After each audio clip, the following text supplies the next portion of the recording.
끝판대장입니다. 오늘 구독과 좋아요, 알림 설정, 그리고 댓글까지 부탁드리겠습니다. 자, 일단은 반등이 나온 이후에 그 눌림목이 이렇게 나오고 있는 상황이거든요. 근데 여기가 이제 이렇게 보시면 그 일봉에서 200일선의 저항을 받고 있다라고 보시면 될 것 같은데 이거를 이제 잠깐 한번 지표를 해볼게요. A를 해놓고 자, 이렇게 이동평균선 기준 200일선으로 딱 설정을 해보면 우리가 여기서도 이 저항을 뚫는데 좀 시간이 걸렸고, 그다음에 이걸 뚫은 다음에는 이렇게 장대 양봉이 나온 것을 확인할 수가 있고요. 마찬가지로 지금 여기가 이제 하방으로 뚫린 다음에 하락 가속화가 됐다가 다시 이거를 이렇게 V자 형태로 말아 올린 상태라 여기 저항을 받고 이렇게 눌림을 형성을 하고 있습니다. 그래서 일단은 이번 주 주봉 마감이 양봉으로 마감이 되면 굉장히 좋고요. 이렇게 아래 꼬리가 되게 길기 때문에 이건 진짜 좋은 양봉이고, 이 상황과 좀 비슷할 수가 있어요. 그래서 다음 주에는 이러한 양봉이 뜬 다음에 그 다음 주에 이렇게 오를 가능성이 좀 있거든요. 그래서 당분간은 우리가 이 200일선 저항도 맞았고 다른 이동평균선들을 켜보면은 요 안에서 횡보할 가능성이 있겠다라는 생각이 좀 든다는 거죠. 요 안에서 이렇게 횡보할 가능성이 있기 때문에 이 부분에서 우리가 천천히 눌림목을 잡는 거, 이러한 관점으로 대응을 하면 좋지 않을까라는 생각이 들고, 지금 일단 도미너스가 이렇게 어쨌든 오르는 상황이기 때문에 얘는 59%나 60%대나 이렇게 위로 올라갈 수 있다는 거 항상 생각을 하셔야 될 것 같고요. 그리고 그 과정에서 알트가 좀 약세일 수 있고 한데 그런 애들 좀 눌림목에서 유의미하게 좀 지켜볼 필요가 있다라고 보시면 될 것 같고, 그리고 이 통화량이 조금 다시 빠지고 있는 게 좀 걸려요. 이게 위로 올랐다가 다시 이렇게 눌리고 있어서 이게 주봉상으로 보면은 요 저항을 맞은 것처럼 보일 수 있거든요, 몸통으로 보면은. 그래서 요게 조금 뭐 다음 주나 아니면 다다음 주 안으로 다시 또 뚫어서 올라가 주는 게 저는 좋을 거라고 보고 있고, 그래도 또 긍정적인 것은 실제로 이제 통화 공급량을 보면은 다시 이렇게 상승을 하고 있다라고 볼 수가 있거든요. 그래서 다시 통화가 이렇게 팽창되는 그런 상황이 되고 있고, 그리고 우리가 긴축을 했다라고는 하지만 실제로 긴축된 양은 이것밖에 안 되는 거예요. 우리가 코로나 때 찍은 거는 이만큼을 찍었는데 긴축을 이것밖에 안 했고, 그 다음에 여기서 다시 팽창을 하면 이런 식으로 올라갈 수 있겠죠. 그래서 이런 것들 보면은 25년도에는 전망이 좀 좋지 않겠느냐라는 생각을 좀 하고 있다라는 겁니다. 자, 그리고 이제 알트코인의 시가총액을 보면은 여기서부터 엄청나게 큰 장기 추세선을 이렇게 그어보면요, 여기도 코로나 때 이 추세선을 깼고, 그러나 빠르게 말아 올렸고, 마찬가지로 여기도 이제 깼지만 주봉상으로 마감이 잘 되면 여기를 이제 몸통으로 지킨 그런 과정이 되겠죠. 그러면 이런 이후에는 항상 이런 식의 빠른 반등이 일어났기 때문에 이 바텀 이후에도 빠른 반등이 일어났고요. 그래서 지금도 앞으로 이렇게 올라갈 가능성이 높지 않겠느냐라는 그런 얘기를 하고 있는데, 저도 굉장히 동의하는 그런 뷰이긴 합니다. 자, 이것도 이제 마찬가지죠. 이거는 이제 약간 이동평균선을 기준으로 해서 이렇게 보라색 EMA 200선을 보면은 요 밑에 빠졌을 때는 전부 다 기회였어요. 근데 마찬가지로 요번에도 이거 밑에 빠졌을 때 기회가 될 수 있는 구간일 가능성이 높고, 그 다음에 EMA 200선을 기준으로 봤을 때 얘가 MA 200선은 저항을 막고 있지만 EA 200선을 기준으로 보면은 요게 이제 EMA 200선 보라색 선을 기준으로 우리가 봤을 때는 여기를 지금 리테스트를 하고 있다라고 보시면 될 것 같습니다. 그래서 EMA 200선은 지지를 받고 있고 A 200선은 저항을 받고 있기 때문에 요 안에서 우리가 리테스트 구간,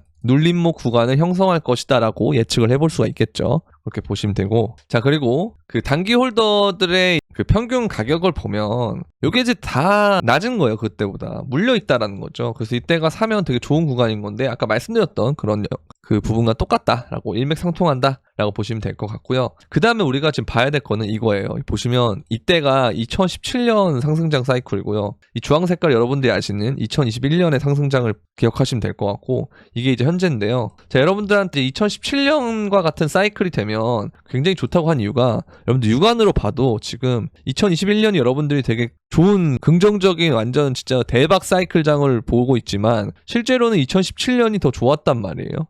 근데 이게 이제 2017년과 같이 만약에 된다 그러면 이렇게 막 간다라고 생각해 볼 때 좀 되게 좋을 거다라는 생각은 좀 있어서, 일단은 얘가 이렇게 횡보하는 구간이 길어지면 길어질수록 제가 더 높이 올라갈 수 있다라고 말씀을 드렸잖아요. 그래서 마찬가지로 얘도 지금 보면은 이런 높이로 올라가기 위해서 이 정도의 횡보를 했다라고 보면 얘는 이 친구는 이렇게 횡보를 하고 있으니까 이것보다 더 많이 올라가게 되면 2017년과 좀 비슷한 사이클이 일어날 수 있다. 그리고 이 횡보 구간이 끝나면 이 사이클이든 요 사이클이든 요 사이클이든 다 횡보가 끝났을 때는 상승 가속이 일어났다. 얘는 이렇게 포물선 형태로 크게 일어났기 때문에 이런 것들을 우리가 보면은 지금의 이 횡보 구간은 지나고 보면 굉장히 좋은 구간이 될 가능성이 높다. 이렇게 보시면 되고, 그다음에 알트장에 대해서도 질문이 되게 많은데요. 항상 알트장은 언제 시작이 되냐면 비트코인이 신고점을 찍고 달려야 돼요. 그 다음에 눌림이 온 상태에서 그때부터 도미넌스가 고점을 찍고 하락하면서 알트가 오르거든요. 그 과정까지는 알트가 비트보다 좀 재미가 없을 수 있지만, 반대로 얘기하면 이렇게 가는 기간 동안에 언제 갑자기 알트장을 돌아설지 모르기 때문에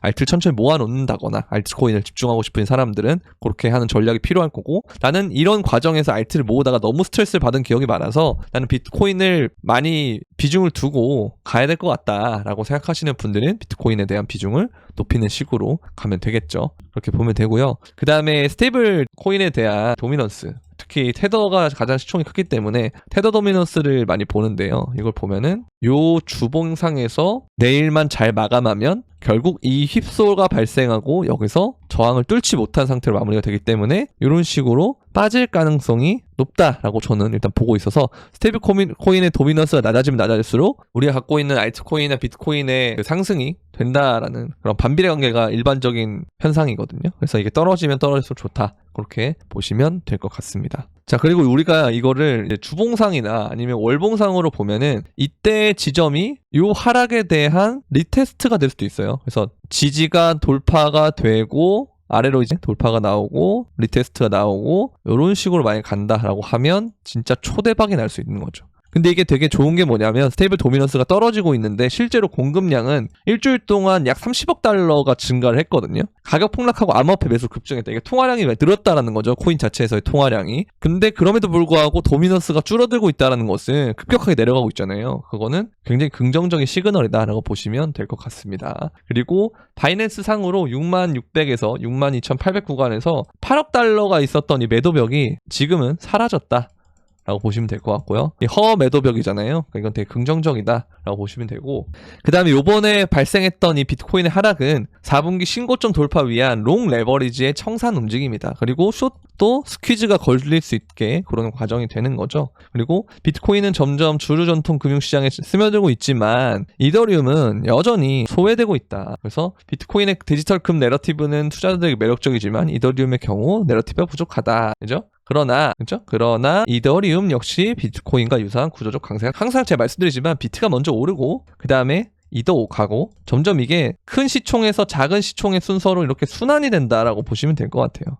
그래서 우리는 내가 이거 알트들을 위주로 갖고 있더라도 이 알트 순환이 오려면 비트가 잘 올라야 되기 때문에 우린 비트코인이 잘 가야 되는 게 첫 번째 목표다라고 보시면 될 것 같고, 그리고 비트코인이 실제로 LA 지표상으로 저평가 시기다 이렇게 보면은 얘가 이제 0에 가까울수록 저점이고요. 높으면 높을수록 안 좋은 거거든요. 그래서 보면 얘가 3을 찍었다가 엄청 떨어져가지고 지금 거의 한 1.8까지 왔는데, 그럼 다시 이렇게 올라가면 좋겠다라고 보시면 될 것 같습니다. 그리고 비트코인의 현물 ETF 그리고 이더리움 역시도 순유출 일어나고 있지만 보면은 블랙록에서는 또 많이 샀어요. 그죠? 근데 뭐 그레이스케일에서 많이 빠지고 피델리티에서 좀 빼고 있는데, 얘네가 이제 시장에서 매도하는 그런 경우가 많기 때문에 피델리티의 움직임은 좀 지켜볼 필요가 있지만, 어쨌든 블랙록은 계속 사고 있다는 거, 이거는 진짜 중요한 것 같고요. 그래서 우리가 지금 뭐 주말에 또 다시 V자 반등할 때는 되게 기뻤는데, 그죠? 어제 이제 금요일 오후부터, 그죠?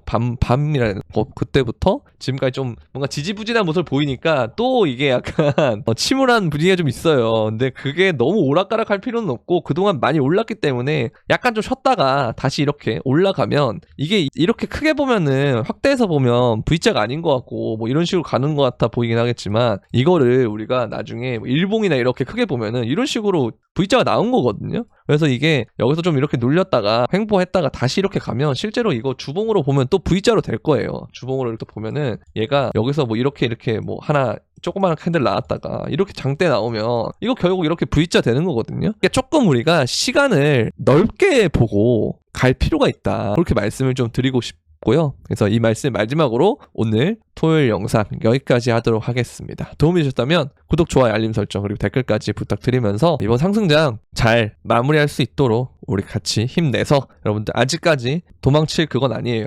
그죠? 이미 도망칠 사람들 다 도망쳤고 남았다면 이제 복수할 차례입니다. 끝까지 우리 함께 해서 많은 수익 낼 수 있도록 합시다. 그럼 안녕.